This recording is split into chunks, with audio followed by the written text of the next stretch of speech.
Bonjour, alors je vais vous montrer aujourd'hui comment tracer la droite perpendiculaire à la droite D passant par le point A avec une équerre. Donc voici mon équerre.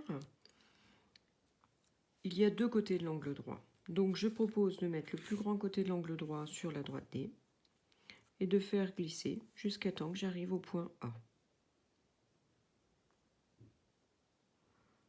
Alors une fois que j'ai bien vérifié que là et là c'était bien aligné, je me décale un tout petit peu pour ne pas être sur le point A avec l'épaisseur de mon trait. Je ne vais pas jusqu'en bas, mais je tourne mon équerre pour prolonger la droite perpendiculaire D1 et j'ai ainsi D1 perpendiculaire à D. Alors je vais vous remontrer la même chose sur une petite série d'exercices. Voilà, donc j'ai préparé une petite fiche d'exercice pour refaire la même chose plusieurs fois. Donc pour la première figure, donc je vais poser mon équerre, je la décale, donc je pose un côté de l'angle droit sur la droite D jusqu'à temps que j'arrive au point A.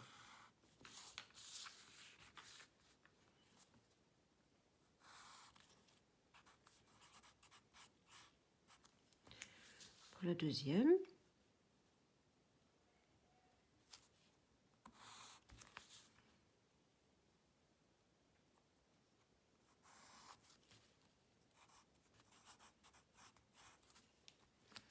alors pour la troisième, si je commence à faire glisser, j'ai un petit souci parce que ma droite D n'est pas assez longue. Donc je vais d'abord la prolonger.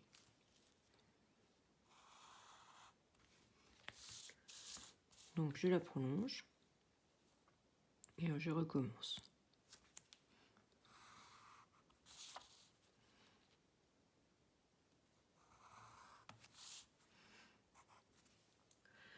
Pour la quatrième figure, en fait, le point A se trouve sur la droite D. Donc je peux tracer comme ceci. Il faut juste que je fasse un petit peu attention à garder un petit écart ici. Bien sûr, je ne vais pas jusqu'au bout, hein. Voilà.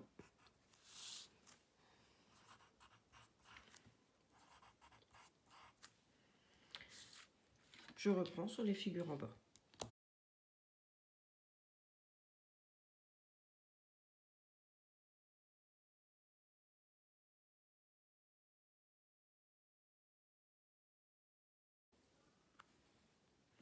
Alors, aujourd'hui, on va voir comment tracer une droite perpendiculaire à la droite D passant par A, mais avec un petit cas particulier, dans le cas où le point A se trouve sur la droite D.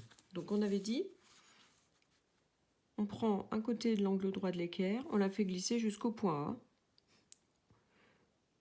On arrive au point A, on laisse un petit espace, on trace comme ceci, et on prolonge.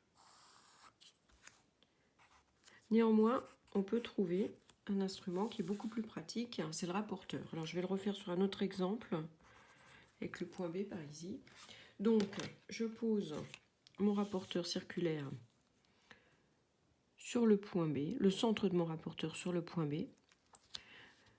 Ensuite, je mets la graduation 0 sur la droite D, la graduation 180, où ici se trouve sur la droite D. Bon, si je veux, je peux encore prolonger ma droite D, pour être bien sûr que les deux graduations arrivent au 0 et au 180.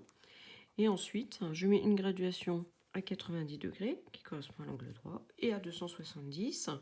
Alors si vous avez qu'un demi-rapporteur, vous le retournez et vous refaites la même chose.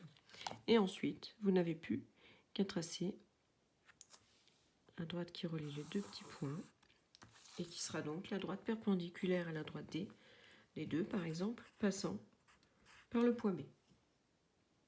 Voilà, je vous remontre une dernière fois avec le rapporteur. Donc, je pose une droite quelconque, je mets un point C, je vais poser donc mon rapporteur. Le centre du rapporteur se trouve sur le point C. Je vérifie bien mon 0, je vérifie bien mon 0, mon 180. Je mets 90 degrés ici, 270 en bas.